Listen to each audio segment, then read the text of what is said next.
Welcome to AW360 Live at Advertising Week New York. I'm BJ Smith. I have with me David Simon of Steelhouse. Welcome. Thank you very much. It's nice to be here. You know, as we had your CEO on a few days ago. Yeah, Mark And Douglas. as I mentioned to him back in the day, I was actually one of an early client of Steelhouse. Yeah. So I'm somewhat familiar with your products, at least the early versions of it. Sure. I know technologies have changed quite a bit since then. Yeah, that's right.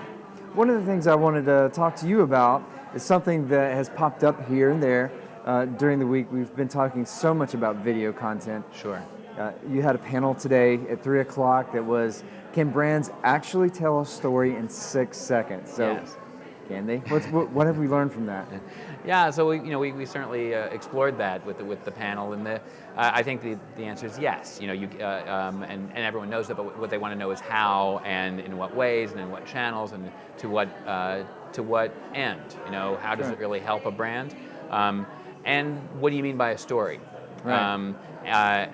So a lot of what we're considering is 6 seconds is plenty of time to grab someone's attention and to give them an experience, a sight, sound, motion experience. Right.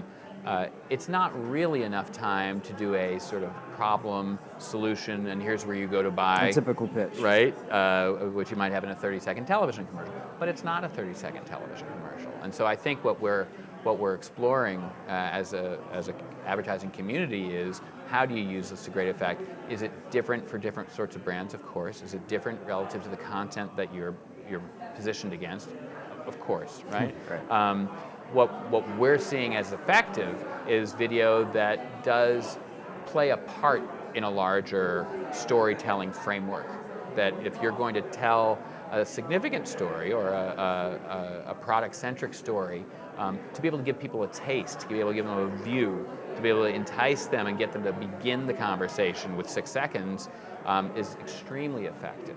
And so that's what is exciting for us, to be able to put that in the hands of our advertisers. That our platform allows you to create video from a wide range of simple assets, and for virtually no in production investment. That we're going from a place where Sure. $1 million, $2 million television commercials. You don't need to do that here. You can come in and you can use stock video and photos. You can use slideshows that you put together for other things. You can bring in your own social video and create a video asset that's going to be really useful for promoting your brand. And our platform makes that easy, and then enables you to push that out into the world across all the channels, so that you are effectively advertising yourself. So are we seeing what's essentially going to be a big shift in the abilities that advertisers have now? I think so. I think that there's been this very large in-house movement afoot for coming up better part of this last decade, right? That you've seen brands like Fidelity started with an in-house agency, and more of them have sort of thought about, well, what do they need to have in-house, and what do they outsource to an agency as a strategic partner, as a creative partner. Our technology puts the power to run your own advertising, to manage it in the way that is currently done by most brands, with a group of media buyers, right, that have dedicated budgets. They're dedicated against a particular channel, and they're meeting on some sort of a regular basis to figure out where the money ought to go next. Right. Technology's in a place now where you don't need to do it that way. In fact, we're not particularly good at it as humans. I'm not just picking on media buyers. Right. I like media buyers. It's that it's unreasonable to expect that if we can generate 4,500 pieces of data off of any given campaign every minute, it seems unlikely that a person could move the money around so that it's always in the right place. In the right spot, yeah. But machines are great at that. Machine learning and artificial intelligence, that is sort of the underpinning of some of our technology, really enables that, and it puts that power in that brand's hand. So, I think there is this change. I think that putting that control, whether it is actually to an in-house agency or the brand in their own hands, they're able to do something they needed intermediaries for before, but they're also getting access to data that's useful to them and to their brand. It helps guide them. Sure. Right? I mean, you think about it, in the past, there was the creative, there was the buyers that you mentioned. Even more recently, there's the data analysts. Yes. That you have, because there is so much data, and somebody's got to be able to crunch it. Right.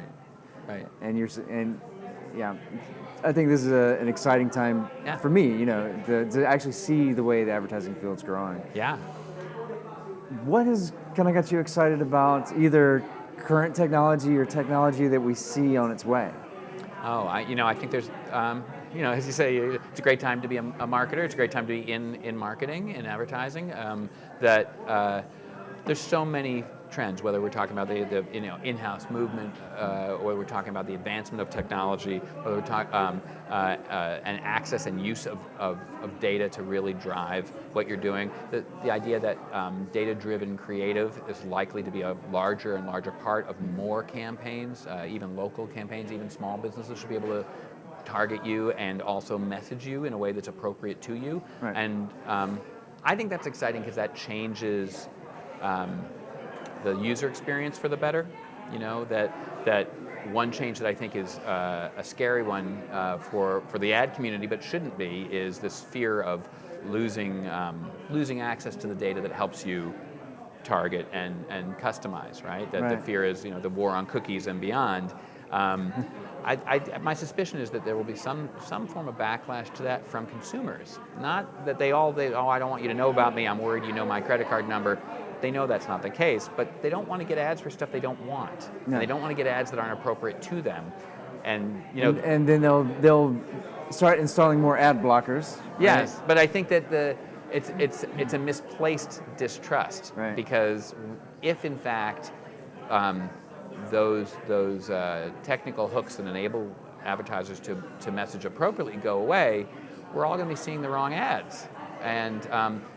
And maybe that was fine when we were all sitting at home watching TV on 3 networks, but I have a pretty high expectation of curated content for me, particularly in my social experience and my mobile experience. This is my personal device. It should be for me. Yeah. So, I actually think that as a trend, I'm very curious to see how advertisers, how publishers also recast that balance of power, recast that relationship so they can say, look, I'm not going to do something you don't want me to do, but if you want me to help make a better experience for you, I'm going to need your permission to do this. Right. One of the things that I try to tell people, and yes, there are ethical lines that we have to be very aware of, correct? But one of the things I like to think about is, if you look back to pre-2000, it was very hard for a small business to enter the market. Yeah. Then Google Ads came along. Yeah. Then they got more expensive than Facebook ads came along. And just to sort of wrap things up in a nice tidy bow here, I think the abilities that we're having with digital marketing, the way it is allowing people to become more innovative and allow more businesses to start up and succeed. So I'm excited by the way. Yeah, I think that's absolutely true. And I think that that big shift from a few brands that were advertising to a very large but undifferentiated audience to the opposite side, which is literally millions of brands that can be advertising to their sliver, their special audience, but with all of the tools and tricks and capabilities of a big brand. Well, that's an exciting time, and I think that's where we're living. Great. Yeah. David, thank you so much for joining me. Yeah, thank you. I appreciate it. Absolutely. We'll be back with more AW360 Live at Advertising Week New York.